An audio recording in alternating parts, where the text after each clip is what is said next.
500,000 Filipino children are being trafficked. It does not involve other cases pa na yung mga nagva-viral na mga photos ng mga kabataan, no, na sexually explicit. Di pa kasali yung mga yun o yung mga sextortion, di pa kasali sa bill. Talagang madami. Inaano ko daw yung ano ko sa foreigner na hindi naman eh.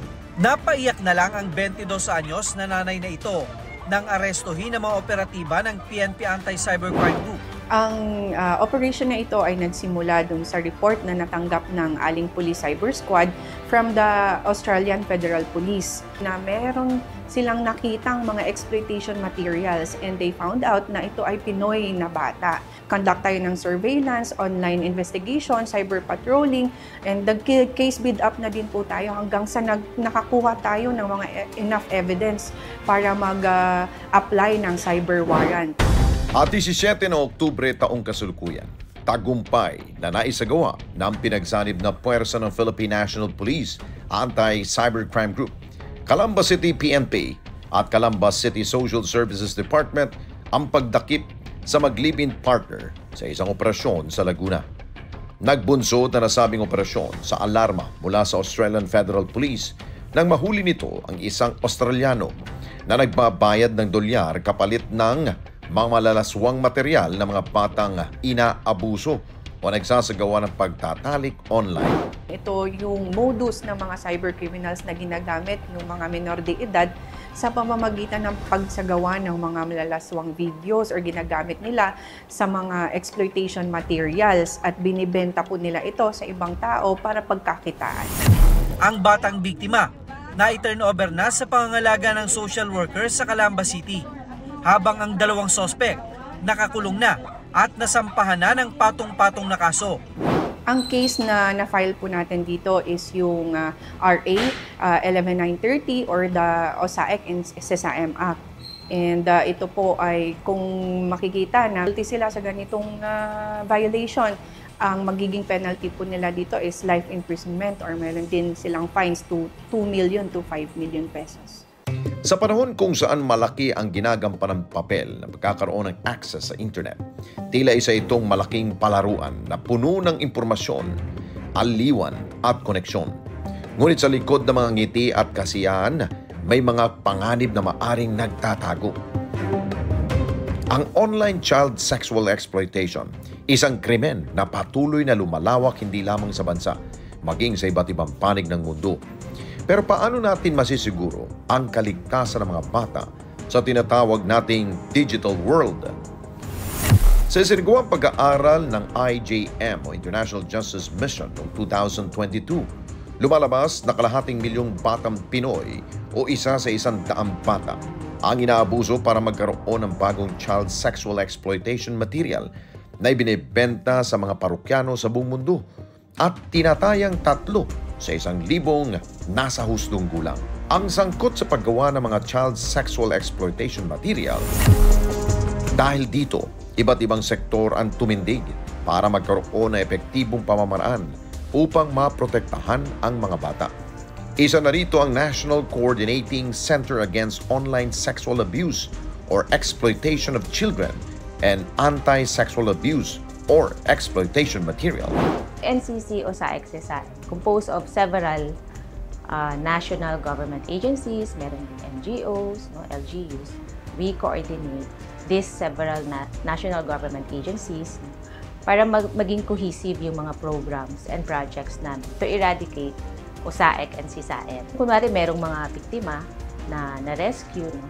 So mandato din namin na dapat protektahan namin sila. No? We provide them the care that they need and to also rehabilitate and make sure na maibalik natin sila sa mainstream. Sa kanilang pag-iimbestiga, malaki ang nakikita nilang problema sa mga biktima ng pang-aabuso lalo na sa mga bata. Nakikita rin nilang may kakulangan sa kalaman ang karamihan lalo na sa batas na nakaangkla rito. Batas natin, we call it the RA 11930 or the Anti-OSAEC CSAM Act. So marami siyang prohibited acts na nakalista. Number 1 would be the live streaming of sexually explicit materials involving children. Yung parang may bata in one end of the camera and there's another buyer, no, na pwedeng from other country na nanonood while this child is doing sexually explicit. Possession, no, maraming hindi nakakaalam sa atin na yung mere possession of sisaem is already a prohibited act and pwede kang makulong. Pangatlo, yung tinatawag naming willfully accessing. Yung alam mo ng this internet link contains sisaem, pero i-access mo pa rin kasi curious ka, gusto mong makita. That's still a prohibited act. No? We also have what you call grooming or luring. Yung nilulure mo yung bata through the use of internet. Para bang kinukumbinsi mo yung bata na magpadala sa'yo ng mga sexually explicit materials. Later on, makukumbinsi mo siyang to really involve himself or herself in sexual activities, no? 'Di ba mahilig tayong mag-share ng mga viral photos and videos, no? Kahit alam nating mga bata yung nasa viral photos or videos doing sexually explicit activities or mga nakahubad, tapos sinishare pa rin natin. That's also a prohibited act. The problem with OSAIC cases, no? Very few yung nagre-report. So maraming factors bakit konti pa lang yung nagre-report. No? So, one factor could be karamihan so far ng mga kaso namin, yung mga nai-involve are very young children who might not know saan mag-report, paano mag-report. And some cases naman involving their own family. So, syempre, ayaw mo rin mag-report, diba? Kung pamilya yung concern. So, those are some of the factors. Tinitiyak ng kanilang departamento na hindi natutulog ang hustisya sa mga kasong naisasampa ng mga biktima. Mahigpit yung batas. In fact, the maximum penalty is life imprisonment. So, mataas talaga yung penalty natin. As to whether may nakukulong, marami nang nakulong because of this. More than 700 cases were filed already. And out of that 700 cases, more than 200 already resulted to conviction. Yung iba, ongoing, or merong iba naman may na-dismiss din, no? And out of that 242 convictions, 15 involved foreigners. So may mga foreigners din tayong na-convict. So really, we really need to encourage people to report. At hindi lamang sa kapulisan o sa legal na pamamaraan ng tulong ng kanilang grupo dahil kasalukuyan silang nakipag-ugnayan pa sa ibang ahensya ng pamahalaan tulad ng Kagawaran ng Edukasyon, DepEd, mga internet at financial intermediaries. We are currently coordinating with the Department of Education na masali siya sa curriculum, no? Na at least maturuan yung mga bata what is tinatawag naming cyber hygiene, no? Ano ba yung mga dapat nilang malaman kung gumagamit sila ng internet, no? What to avoid, mga do's and don'ts. We are also coordinating with the Department of Social Welfare and Development. No? They provide free, sa mga nare-rescue, so they provide a lot of free services. Free housing, free counseling, no? Livelihood and skills training, ganun. Temporary shelter. Sa DOJ naman na part, no? Sa Department of Justice, of course, we provide free legal services. Then meron din kaming mga task forces all throughout the region. Sobrang dami pa rin challenges. No? Number one, we need the more active cooperation of financial intermediaries and yung mga internet intermediaries, no, na dapat yung mga internet intermediaries, may tinatawag kasi silang safety by design. So, yung design dapat ng website nila, meron silang ini-install na mechanism to make sure kung may adult content sila, na to make sure na children will not be able to access it, or kahit walang adult content pero medyo hindi siya safe for children, at least meron pa ring mechanism to make sure, mabe-verify nila totoo bang adult na or at a particular age na itong nag-a-access ng website namin. So, sa financial intermediaries naman, karamihan kasi no, gumagamit ng mga remittance centers. No? So, hopefully din, yung remittance centers will be trained din to report if nakita nilang medyo nakakaduda itong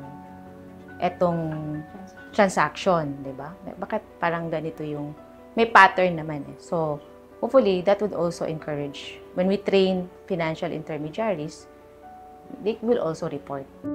Ang Department of Social Welfare and Development o DSWD matagal nang katuwang ng iba't ibang ahensya, hindi lamang sa mga rescue operation, ngunit pagbibigay ng rehabilitation sa mga naging biktima ng pang-aabuso.